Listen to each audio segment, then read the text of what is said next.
एक समय की बात है, एक युवा उद्यमी राहुल ने एक नया स्टार्टअप शुरू किया। वह बहुत जोश और उत्साह के साथ काम कर रहा था।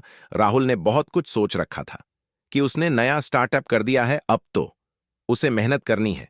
बस नए उत्साह के साथ रोज अपनी नई तरकीब सोचता और अपने स्टार्टअप पर ध्यान देता। लेकिन कुछ महीनों में ही उसकी कंपनी को कई चुनौतियों का सामना करना पड़ा। उसका बिजनेस ग्रोथ नहीं कर पा रहा था और उसकी टीम में भी असंतोष बढ़ने लगा। टीम का मनोबल टूटने लगा। सब निराशाजनक नजरों से देखने लगे। राहुल के स्टाफ में कोई भी ऐसा व्यक्ति नहीं था जिसको निराशा नहीं हुई हो। राहुल को समझ नहीं आ रहा था कि वह क्या करे। राहुल निराश होने लगा। उसे समझ नहीं आ रहा था कि कैसे क्या करें। अगर ऐसा ही चलता रहा तो उसका काफी नुकसान हो जाएगा। उसका बिजनेस ग्रोथ नहीं कर पा रहा था। तो उसने पुराने मैनेजर से मिलने का सोचा।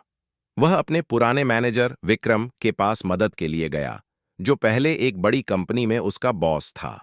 विक्रम ने उसे ध्यान से सुना और कहा, तुम्हारे पास एक अच्छा आइडिया है, लेकिन तुम्हें अपनी टीम और रणनीति पर काम करना होगा। विक्रम ने उसे 3 महत्वपूर्ण सुझाव दिए, जिस कारण वह अपनी टीम को मजबूत कर सके। टीम को प्रेरित करना और विश्वास दिलाना। विक्रम ने कहा, तुम्हारी टीम ही तुम्हारी असली ताकत है। अगर वे उत्साहित और प्रेरित नहीं होंगे तो तुम्हारा स्टार्टअप आगे नहीं बढ़ पाएगा। उन्हें कंपनी के विजन और मिशन से जोड़ो। उनकी समस्याओं को सुनो और समाधान दो। तुम्हारी टीम में कहां कमी आ रही है, उनको तकलीफें आ रही हैं, कहां उनसे काम नहीं हो पा रहा है, कोई दुविधा है, तो अपने स्टाफ की बात को सुनो और उन पर ध्यान रखो। जहां उनसे गलत हो रहा है वहां तुम अपना निर्णय लो और उनको समझाओ। डाटा और फीडबैक पर ध्यान दो। तुम्हें अपने ग्राहकों और बाजार से मिलने वाले फीडबैक को समझना होगा। जो काम नहीं कर रहा उसे बदलो और जो अच्छा चल रहा है उस पर फोकस करो। डाटा को गहराई से समझो और उसी आधार पर निर्णय लो।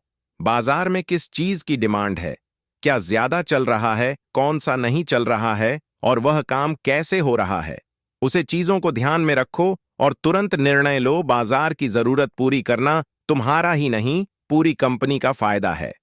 फेलियर को सीखने का जरिया बनाओ। हर असफलता तुम्हें कुछ सिखाने के लिए होती है। इसे एक सबक की तरह देखो और अपने अगले कदम के लिए खुद को बेहतर बनाओ। हार से डरो मत, बल्कि इसे स्वीकार करो। राहुल ने विक्रम के सुझावों पर काम करना शुरू किया। उसने अपनी टीम के साथ खुलकर संवाद किया और सभी को विश्वास दिलाया कि वे मिलकर कंपनी को सफल बनाएंगे। उसने ग्राहकों से सीधे फीडबैक लिया और अपने प्रोडक्ट को बेहतर बनाया।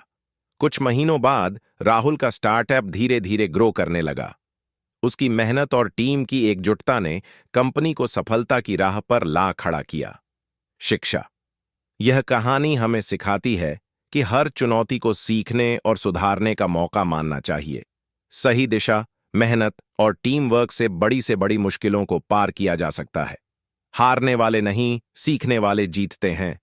इसी प्रकार की मजेदार कहानी देखने के लिए 3D कार्टून के साथ हमारे चैनल को लाइक एंड सब्सक्राइब करते रहें। आपका एक लाइक ही हमें मोटिवेट करता है, तो लाइक करना ना भूले